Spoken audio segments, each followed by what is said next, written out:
Hello friends, இன்றைக்கி வந்து ரசம் சாதம் சாம்பார் சாதத்துக்கான சூப்பரான ஸ்டடிஷ் மட்டன் சுக்கா எப்படி செய்யுதுன்னு பார்க்கலாம்.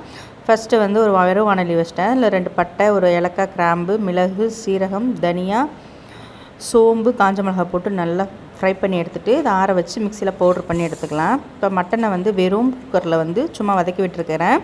அதுலேருந்து நீர் வர அளவுக்கு வதக்கி விட்டுக்கோங்க. இப்போ கொஞ்சம் இஞ்சி பூண்டு பேஸ்ட்டு, கொஞ்சம் மஞ்சத்தூள், கொஞ்சமாக மட்டன் மசாலா போட்டுக்கோங்க. மட்டன் மசாலா வேணாம்னா அவாய்ட் பண்ணிவிடுங்க. இப்போ இதுக்கு தேவையான உப்பு போட்டு கொஞ்சமாக தண்ணி ஊற்றி இப்போ ஒரு 4லேருந்து 5 விசில் விட்டுக்கிறேன். இது இளங்கறின்றதுனால 4லேருந்து 5 விட்டுக்கிறேன். கொஞ்சம் கறி ஹார்டாக இருந்துச்சுன்னா நீங்கள் ஒரு 8 விசில் விட்டுக்கோங்க. இப்போ ஒரு கடாயில் கொஞ்சமாக கடுகு, சோம்பு போட்டு, முக்கியமான விஷயம் இதுக்கு சின்ன வெங்காயம் தான் வந்து சூப்பராக இருக்கும். சின்ன வெங்காயம் போட்டுட்டு ஒரு அரை தக்காளி, சின்ன தக்காளிலேயே அரை தக்காளி போட்டு வதக்கிக்கிட்டேன். இதுக்கு தேவையான உப்பு போட்டு மட்டன் வேக வச்சதை இதில் ஊற்றிட்டு நல்லா இந்த தண்ணி வத்துற வரைக்கும் வெயிட் பண்ணலாம். தண்ணி வற்றினதுக்கப்புறமா அரைச்சி வச்ச பவுடர் கொட்டி நல்லா மிக்ஸ் பண்ணிவிட்டு கருவேப்பிலை, கொத்தமல்லி தூவி இறக்குனீங்கன்னா ஆஹா சூப்பராக இருக்கும். மட்டன் சாப்பிடாதவங்க கூட சாப்பிடுவாங்க.